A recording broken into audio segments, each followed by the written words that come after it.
Exemplo 9 de aceleração. Bom, neste exemplo, né, a gente tem aqui esse disco A, chamar aqui de disco A, que está girando com a velocidade constante no sentido anti-horário de 10 radianos por segundo.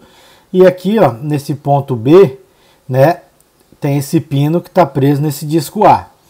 E esse pino ele está em contato, né, com esse outro disco aqui, ó, D, que tem essa forma, né, aonde o que vai acontecer nesse momento, só mostrando essa parte, ele tem esse contato de deslizamento, certo? Nessa fenda aqui, nesse disco D. Então, observa, né? O B está aqui no meu disco A, preso ele. E o ponto C, ele é um ponto coincidente ao ponto B. Só que o ponto C, ele pertence ao disco D, né? O ponto C está aqui no outro disco, beleza? Vamos desprezando as dimensões ali nesse nosso pino. Então a distância, né, que tem ali desse ponto B até o A, que é o Rzão, e aqui, né, do B, né, no caso aí seria o C, até o D, que é o centro do outro disco, o Rzinho. Bom, então, inicialmente vamos determinar a velocidade no ponto B, né, por ser tangencial, a gente sabe ali o sentido, e depois vamos determinar a velocidade em C, aonde a gente sabe o que, ó, velocidade C é de B mais a de C em relação a B. A de B a gente conhece, né, já determinamos, né, tá preso no disco A, que o C é a velocidade angular, e é perpendicular a essa distância. Agora, a de C em relação a B, nós conhecemos a direção. Como é o ponto C em relação a B, que é o ponto ali onde eu tenho um deslizamento, né? Essa direção é qual direção? É a direção do deslizamento, porque o B em relação ao C, né, que é o contato de deslizamento, ele vai ter velocidade de deslizamento. Então a gente sabe, ó, que essa é a direção de C em relação a B. E a velocidade de C, nós também sabemos a direção, como C pertence ao disco D, vai ser o que?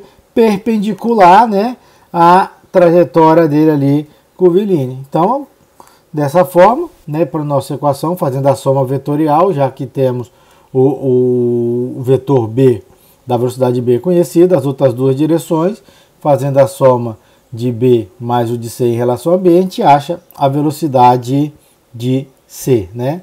Tirando as medidas ali, aquela regra de 3 em relação à dimensão do nosso desenho com o valor da velocidade de B, determinamos ali a velocidade de C e a de C em relação a B. Beleza? Com isso, tendo a velocidade de C, conseguimos determinar quem é a velocidade angular desse disco D. Bom, agora vamos para a velocidade, né? Vamos analisar inicialmente o nosso disco A, certo? Então vamos fazer a aceleração de B em relação a A, né? Onde a gente tem a aceleração de A, mais a normal e tangencial de B em relação a A. A aceleração de A, ponto fixo, a gente sabe que é zero. A normal podemos calcular, já que temos a velocidade angular desse disco, né? Determinamos. E a tangencial de B em relação a A, como a velocidade angular é constante, ela vai ser zero. Dessa forma, a gente sabe que a aceleração de B é igual a normal de B em relação a A.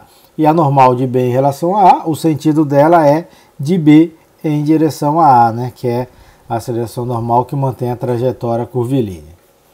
Agora vamos partir para o nosso disco D, onde a gente vai analisar o ponto C em relação ao ponto D. O ponto D, a aceleração é zero. A normal podemos calcular, já que a gente já descobriu anteriormente a velocidade angular, né? E sabemos que o sentido dela é ali de C em relação a D. E a tangencial, né? Não conhecemos essa aceleração tangencial, né? Só é constante a velocidade angular que o problema falou no outro disco. Nesse não falou, não posso falar que vai ser constante. Então, a gente não sabe, mas sabemos que a direção, né, que a tangencial tem a mesma direção da velocidade, né, que é perpendicular a essa distância BD, certo? Então, nós não conseguimos, né, determinar o C, pois a gente não sabe nada do C, né?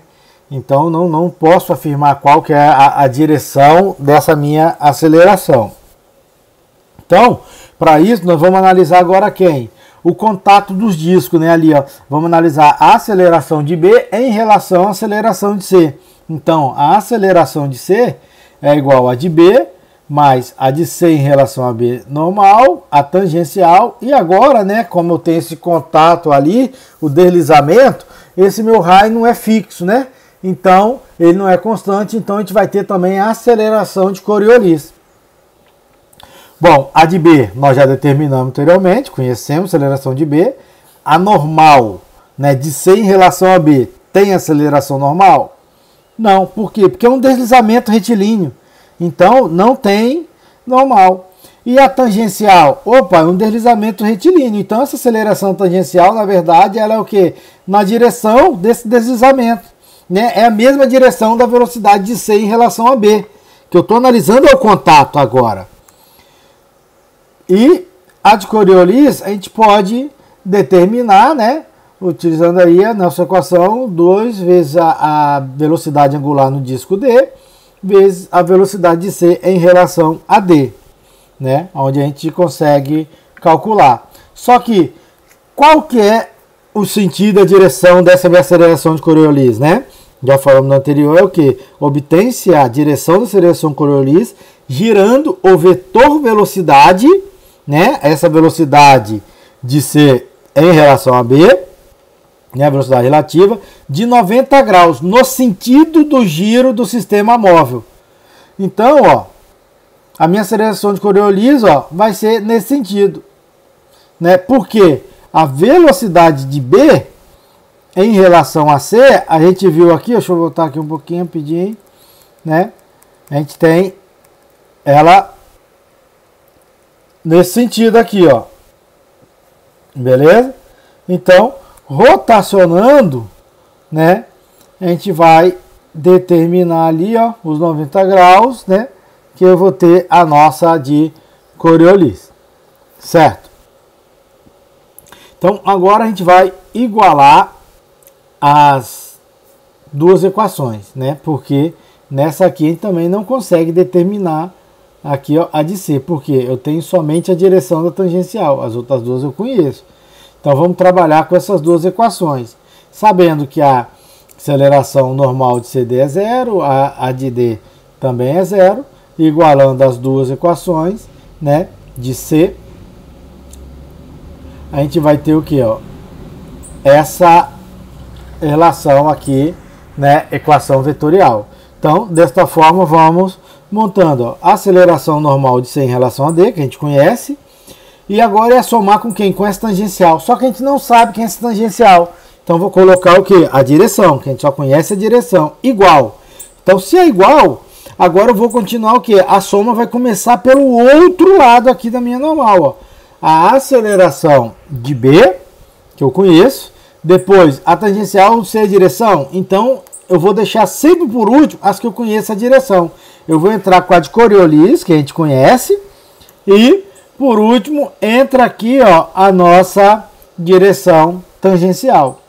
Certo? Então, para estar fechando o que, ó, a nossa tangencial de C em relação a D é para cá, e a de C em relação a B vai ser o que, ó, nesse sentido, fazendo, entenda aqui, pessoal, a soma vetorial, hein?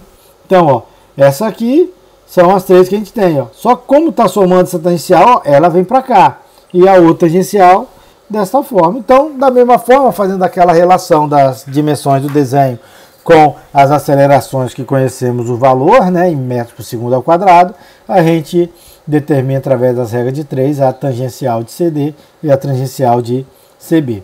Tendo essa tangencial de CD, a gente consegue determinar ali a aceleração angular no meu disco D. Então, a gente quer determinar também a de C. Ó, a C é quem? A soma, né, de qualquer uma, né, dessas duas equações que a gente pode pegar. A gente determina aqui o C, ó, a soma dessas duas ou dos outros três. Da mesma forma, pela regra de 3, determinamos a aceleração em C.